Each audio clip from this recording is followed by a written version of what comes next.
नमस्कार, स्वागत है आपका personal finance bulletin money time में। मैं हूं आपके साथ मीनू शर्मा। इस वीडियो में आपको मिलेंगे आपकी जेब और जिंदगी पर असर डालने वाली पर्सनल फाइनेंस, बिजनेस, कॉर्पोरेट और पॉलिसी से जुड़ी हर छोटी बड़ी खबर, वो भी विस्तार से।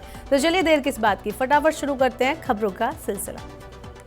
स्पैम कॉल और साइबर फ्रॉड से लोगों को बचाने के लिए दूरसंचार नियामक ट्राई नए नियम पर विचार कर रहा है। इसके तहत ट्राई ने दूरसंचार नेटवर्क में कॉल करने वाले शख्स का नाम फोन स्क्रीन पर दर्शाने वाली सेवा शुरू करने की सिफारिश की है। ट्राई ने अपनी सिफारिश में कहा कि कॉलिंग नेम प्रेजेंटेशन यानी CNAP सेवा के तहत मोबाइल फोन की स्क्रीन पर कॉल करने वाले का नाम प्रदर्शित करने की व्यवस्था शुरू की जाए। हालांकि ये सुविधा ग्राहक के अनुरोध पर ही सभी दूरसंचार कंपनियों की ओर से मुहैया कराई जाएगी।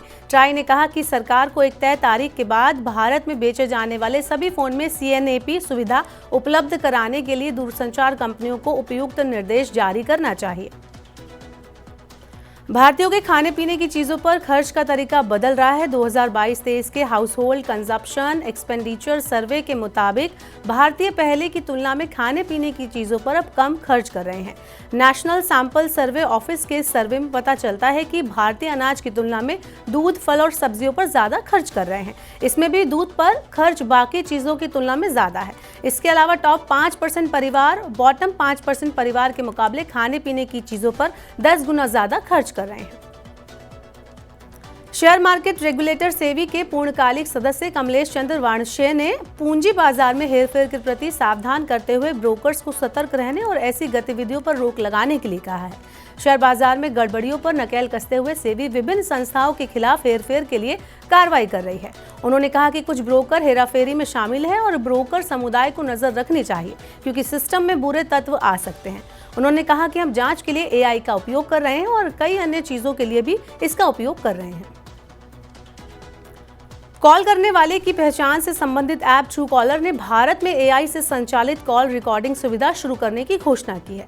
इस सुविधा में कॉल का सारांश और ब्यौरा भी मिलेगा। कंपनी ने कहा कि AI आधारित कॉल रिकॉर्डिंग सुविधा के लिए शुल्क लगेगा और ये प्रीमियम सदस्यता के साथ उपलब्ध होगी। ये एंड्रॉइड और iOS दोनों ऑपरेटिंग सिस्टम वाले मोबाइल फोन पर काम करेगी।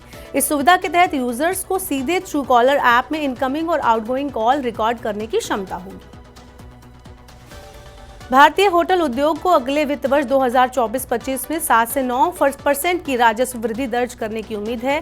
क्रेडिट रेटिंग एजेंसी ICRA की एक रिपोर्ट में यह अनुमान लगाया गया है। ICRA ने कहा है कि अगले वित्त वर्ष में आध्यात्मिक, पर्यटन और दूसरी श्रेणी के शहरों से मांग में बढ़ोतरी देखने को मिल सकती है। ICRA के अनुसार चालू वित्त वर्ष और अगले वित्त वर्ष में देश भर में होटल्स की ऑक्यूपेंसी का अनुमान दशक के उच्चतम स्तर 70% से 72% तक पहुंचने का अनुमान है, जबकि वित्त वर्ष 2022-23 में ये 68% से 70% था। प्रधानमंत्री नरेंद्र मोदी ने दुनिया की सबसे बड़ी अनाज भंडारण योजना का उद्घाटन किया है, जिसके तहत अगले 5 साल में 700 लाख टन भंडारण क्षमता बनाई जाएगी। इस पहल पर 1.25 लाख करोड़ रुपए से ज्यादा खर्च होंगे। उन्होंने कहा कि विशाल भंडारण सुविधाओं के निर्माण से किसान अपनी उपज को गोदामों में रखने, इसके बदले संस्थागत ऋण लेने और अच्छी कीमत हासिल करने में सक्षम होंगे। उन्होंने 11 राज्यों में प्राथमिक कृषि ऋण समितियों यानी पैक्स में अनाज भंडारण के लिए 11 गोदामों का उद्घाटन किया है। मुंबई की सबसे बड़ी झुग्गी बस्ती धारावी का पुनर्विकास पूरा होने के बाद स्थानीय कारोबारी इकाइयां राज्य माल एवं सेवा कर यानी SGST रिफंड समेत कई लाभ हासिल कर सकेंगे। अदानी समूह और महाराष्ट्र सरकार के संयुक्त उपक्रम धारावी पुनर्विकास परियोजना यानी DRP ने कहा है कि ये स्थानीय कारोबार क्षेत्रों को संगठित बनाने का एक और कदम है और कई रियायतें महत्वाकांक्षी परियोजनाएं के लिए निविदा शर्तों के अनुसार हैं।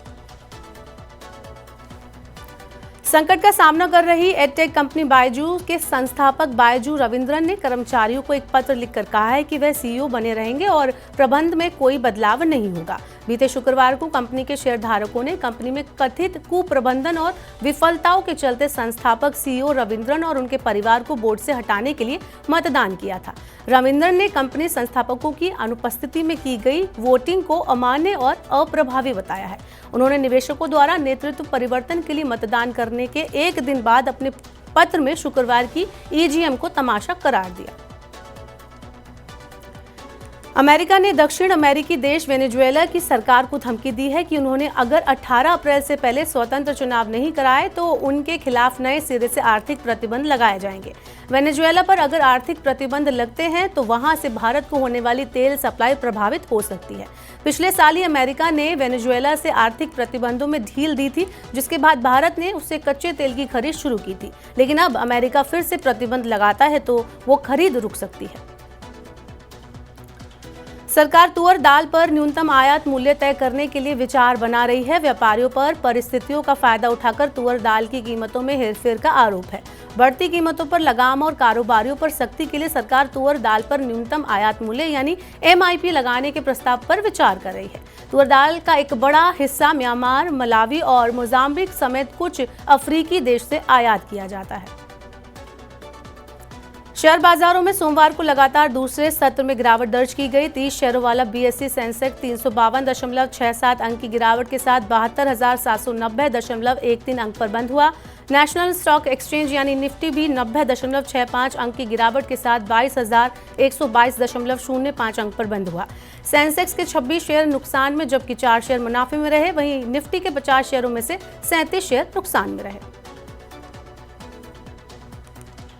तो ये थी मनी टाइम में आज की सभी बड़ी खबरें। वक्त हो गया आपसे विदा लेने का। अब आपसे होगी कल मुलाकात।